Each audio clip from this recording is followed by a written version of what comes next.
Kur Abrami u bë 99 vjeç, Zoti I doli përpara dhe I tha: "Unë jam Perëndia I plot fuqishëm, ec në praninë time dhe qëndroj ndershëm, dhe unë do të caktoj beslidhjen time midis meje dhe teje dhe do të shumoj fort."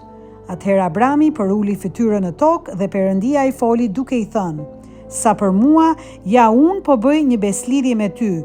Ti do të bëhesh babai I një shumice kombesh.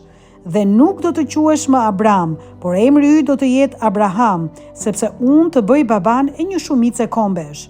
Do të bëj shumë frytdhënës, pastaj do të bëj prej teje kombe dhe prej teje kanë për të dalë mbretër, dhe do të caktoj beslidhjen time midis meje dhe teje, si dhe me pasardhësit e tu nga një brez në një brez tjetër.